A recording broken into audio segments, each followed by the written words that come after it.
And welcome back to the computer technology channel. Guys, again I am with you with my new video lectures on Python language.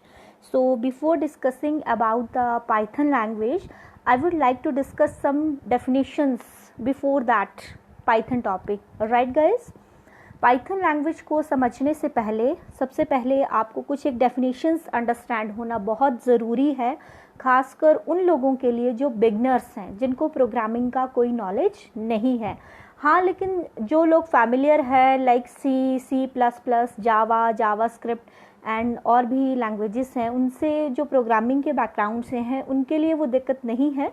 लेकिन मेरा motive है कि मैं जो video lectures prepare कर रही हूँ वो उन लोगों के भी काम आए जो बिगनर्स हैं, जो जस्ट अभी लैंग्वेज को सीखना चाहते हैं।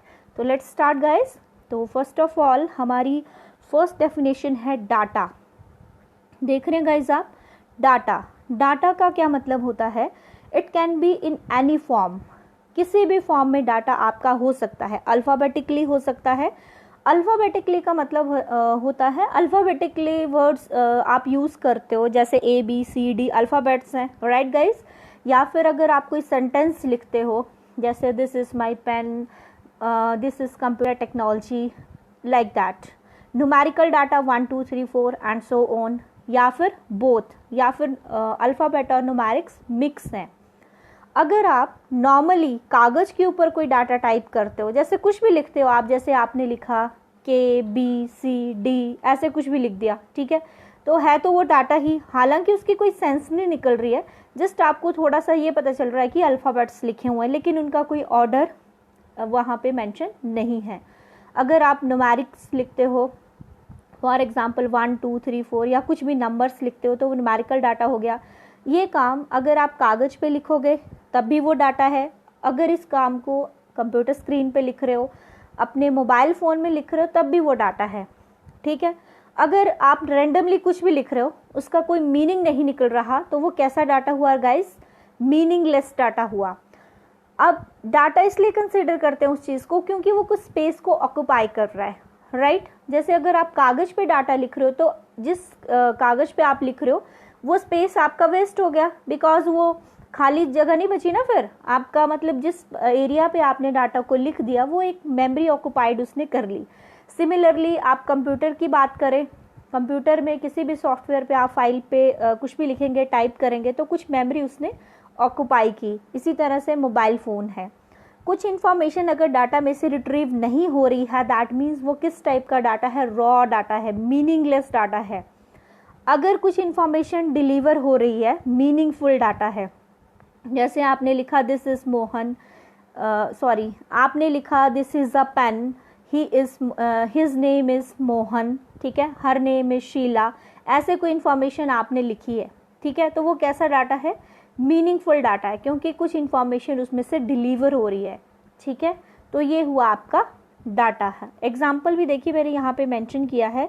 फॉर एग्जाम्पल आपने लिखा, जैसे मैंने यहाँ पे लिखा है ABJJHD, इसका कोई मीनिंग नहीं है कि क्या लिखा है, बस आपको इतना पता है कि अल्फ़ाबेट्स हैं, आपने रैंडम ऑर्डर में इस तरह से नॉर्मली अरेंज किए हैं।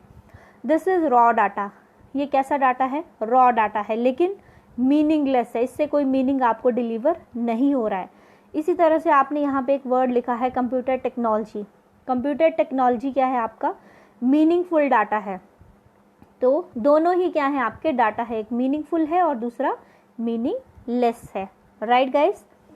अब हम अगर बात करते हैं नेक्स्ट, अगर हम बात करते हैं नेक्स्ट हम चलेंगे अपना नेक्स्ट स्लाइड के ऊपर। नेक्स्ट जो डेफिनेशन है that is data visualisation, right guys. Visualisation का मतलब होता है विजुअलाइज करना, देखना, ये तो आपको पता ही है। विजुअल का मतलब होता है जिस चीज़ को हम देख सकते हैं। तो डाटा विजुअलाइजेशन का क्या मतलब हुआ? When we collect data and convert into desirable format, जब हम डाटा को कलेक्ट करते हैं और उसको डिज़ायरेबल फॉर्मेट में चेंज कर देते हैं। डिज़ायरेबल फॉर्मेट का मतलब है जिस तरीके से आप उस डाटा को देखना चाहते हैं अपनी नीड के अकॉर्डिंगली, उसको हम कहते हैं डाटा विजुअलाइजेशन। अलग अलग फॉर्मेट में आप डाटा को चेंज कर सकते हैं। फॉर एग्ज़ाम्पल अगर आप MS वर्ड पे काम करते हो, तो किस टाइप, अगर आप उसमें कोई डाटा टाइप करते हो, फाइल को सेव करते हो तो वो डाटा आपका किस फॉर्मेट में चेंज हो जाता है गाइस, वो एक डॉक्यूमेंट बन जाता है। एक्सेल में अगर आप कोई डाटा टाइप करते हो तो वो किस टाइप का डाटा बन जाता है, एक्सेल की शीट बन जाती है, टैबुलर फॉर्म में डाटा आपका स्टोर हो जाता है। अगर आप पावर पॉइंट पे डाटा को एंटर करते हैं दैट इज प्रेजेंटेशन फॉर्म। इसी तरह से स्टैटिस्टिकल ग्राफ्स अगर आप बनाते हो 2D इमेजिंग की फॉर्मेट में या 3D फिगर्स की फॉर्म में, इसका ये मतलब है गाइस सिंपल सा, फॉर एग्जांपल जैसे आपने अगर एक्सेल पे काम किया हो, टैबुलर फॉर्म में कोई भी डाटा जब आप स्टोर करते हैं उस डाटा को अगर आप चार्ट्स की फॉर्म में कन्वर्ट करना चाहते हैं तो आप ऐसा कर सकते हैं, जैसा कि हम एक्सेल में करते हैं। जो भी डाटा आपने टाइप किया है उसको सिलेक्ट करके हम क्या करते हैं, उसको अलग अलग चार्ट्स उसके क्रिएट करते हैं, लाइक 2D फॉर्मेट में या 3D फॉर्मेट में, ठीक है। फिगर्स की फॉर्म में अगर डाटा को कन्वर्ट करके अगर आपको ज़्यादा अंडरस्टैंडिंग होती है, that's why we use these type of formats for data visualisation, right guys. तो अब हम चलते हैं अपनी नेक्स्ट डेफिनेशन पे, दैट इज डाटा सेट।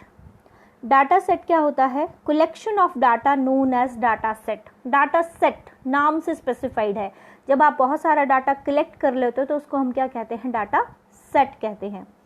अब इसी में एक टर्म आपके पास आती है that is data science, that is very very important terms. जब आप पाइथन स्टडी करने जा रहे हो तो डाटा साइंस को जानना आपके लिए बहुत ज़रूरी है, बिकॉज जो पाइथन आपकी पॉपुलर लैंग्वेज है आज की डेट में वो डाटा साइंस में बहुत इंपॉर्टेंट रोल प्ले करती है, राइट। तो इसीलिए आपको थोड़ा सा ओवरव्यू में देना चाहती हूँ कि डाटा साइंस क्या होती है। Data science is a combination of 2 words. Data science आपकी 2 वर्ड्स का कॉम्बिनेशन है, डाटा प्लस साइंस। डाटा आपको पता चल गया गाइस, जो मैंने अभी आपको समझाया कि डाटा क्या है, साइंस। जब आप उस डाटा को साइंटिफिकली फैक्ट्स में यूज़ करोगे, या आप ये बोल सकते हो कि उस डाटा के ऊपर जब आप साइंटिफिक फैक्ट्स अप्लाई करोगे तो वो बन जाती है data science. When we apply scientific facts on data, जब हम डाटा के ऊपर साइंटिफिक फैक्ट्स को अप्लाई करते हैं अकॉर्डिंग टू दैट डाटा, उस डाटा को मतलब जो भी डाटा आपके पास अवेलेबल है या आपने कलेक्ट किया है एज ए डाटा सेट, उसके अकॉर्डिंगली आप जो है जैसा भी फैक्ट उस डाटा के ऊपर अप्लाई होना है और उसके बाद आपको जो है इंफॉर्मेशन डिलीवर होनी है, तो उसको हम कहते हैं डाटा साइंस।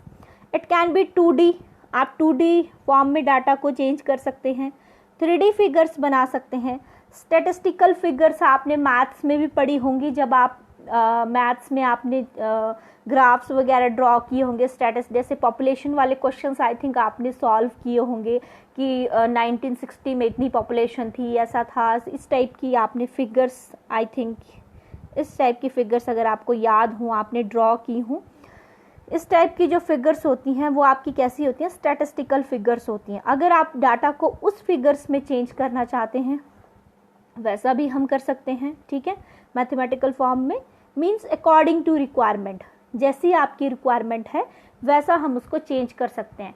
यानी कि डाटा के ऊपर जब आप साइंटिफिकली फैक्ट्स को अप्लाई करते हैं that is known as the data science, और वो 2D 3D किसी भी फॉर्मेट में हो सकती है, वो आपकी जो है डाटा साइंस बन जाती है, राइट गाइस। तो पाइथन इसमें एक इम्पॉर्टेंट रोल प्ले करती है, बिकॉज पाइथन लैंग्वेज में वो सारे फीचर्स हैं जो हमें डाटा साइंस में काम करने के लिए रिक्वायर्ड होते हैं, right guys.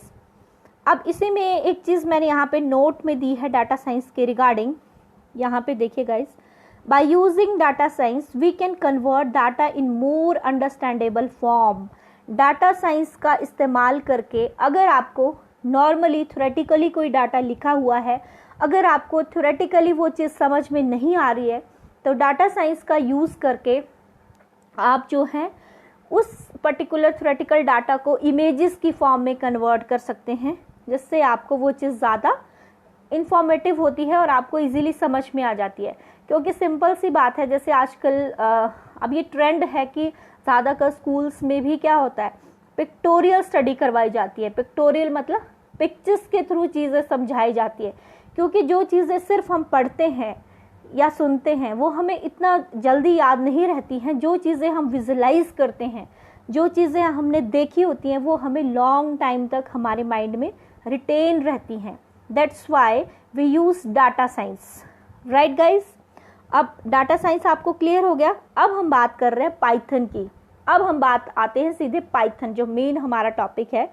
And Python is one of the most popular programming language. Python जो है सबसे ज़्यादा इम्पॉर्टेंट प्रोग्रामिंग लैंग्वेज है that provides most of the features of data science. Python को हम इसलिए रेकमेंड कर रहे हैं आज की डेट में क्योंकि डाटा साइंस का फीचर यूज़ करने के लिए जो चीज़ें हमें रिक्वायर्ड हैं वो सारी चीज़ें हमारी किस में अवेलेबल हैं, पाइथन में।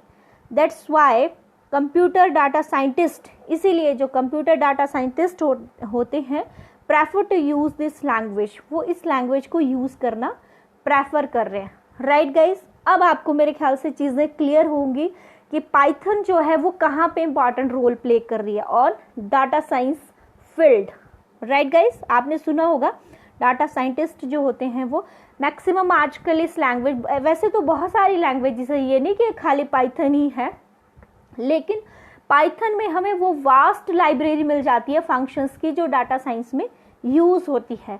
That's Y in today's time Python is one of the most popular language of data scientists, right guys. तो अब चलिए थोड़ा सा पाइथन के बारे में इंट्रोडक्शन कर लेते हैं अपनी नेक्स्ट स्लाइड में। पाइथन क्या है, सबसे पहले तो इसको ध्यान से समझ लीजिएगा। Python it is a high level computer programming language. Python क्या है, एक high level computer programming language है हैविंग लॉट्स ऑफ फीचर्स, जिसमें बहुत सारे फीचर्स हैं that we use in data science, जो हम डाटा साइंस में इस्तेमाल करते हैं। अब बात बस आपने सिंपल इतना याद रखना है कि पाइथन क्या है, प्रोग्रामिंग लैंग्वेज है, जो इसमें बहुत सारे फीचर्स अवेलेबल होते हैं जो हम डाटा साइंस में यूज़ करते हैं। और डाटा साइंस क्या होती है मैं आपको बता चुकी हूँ अभी अपनी प्रीवियस स्लाइड में, जिसमें 2D 3D बहुत सारी इमेज मतलब कि पिक्टोरियल फॉर्म में डाटा को रिप्रेजेंट करने की, या हम कहें कि डाटा विजुलाइज करना बहुत ईजी होता है, राइट। अब पाइथन में ही आता है आपका पांडास क्या होता है, ठीक है। It is the library of Python, Python language की लाइब्रेरी है, सिंपल मतलब पाइथन लैंग्वेज में कौन कौन से फीचर्स, कौन कौन से फंक्शन अवेलेबल हैं वो आपका क्या है, पांडास है। Which contain following packages that helps to work with data science, और वो पैकेजेस आपके डाटा साइंस में काम करने के लिए हेल्प करते हैं। तो पांडा क्या है आपका, बेसिकली पांडा जो है पाइथन लैंग्वेज की लाइब्रेरी है जिसमें बहुत सारे फंक्शंस हैं। उन फंक्शंस का इस्तेमाल करके आप जो है डाटा साइंस में उन फीचर्स को यूज़ कर सकते हैं। तो जो पांडा आपकी पाइथन लैंग्वेज की जो लाइब्रेरी है उसमें कौन कौन से मोस्ट पॉपुलर पैकेजेस हैं वो हम डिस्कस करेंगे। फर्स्ट ऑफ ऑल आपका है नमपाई, या हम बोले नमपाई और मैटप्लॉटलिब और पिप्लॉट, ठीक है। इसमें थोड़ा सा मैं आपको एक चीज़ एक्सप्लेन करना चाहूँगी, अभी हम डिटेल में अपने नेक्स्ट वीडियो लेक्चर में डिस्कस करेंगे इन पैकेजेस के बारे में। आज जस्ट मैं आपको एक नेमिंग बता रही हूँ। नमपाई का मतलब होता है न्यूमेरिकल पाइथन पैकेज, मैटप्लॉटलिब ये भी एक पैकेज होता है, ठीक है। और जो आपका ये वाला है पिप्लॉट, ये जो है ये अलग से नहीं है गाइज, इसको थोड़ा सा मतलब कंफ्यूज मत कीजिएगा। जो पिप्लॉट पैकेज है आपका वो इसी का मॉड्यूल है मैटप्लॉटलिब का, ठीक है। मॉड्यूल मतलब सब पार्ट है, मतलब बेसिकली आपने 2 पैकेजेस याद रखने हैं। एक आपका नमपाई है numerical Python package and the second one is matplotlib. जो पिप्लॉट है आपका package that is the part of the matplotlib package, okay. अब इसको हम डिटेल में समझेंगे in my next video lecture, right guys. तो इसमें आप कंफ्यूज मत होइएगा।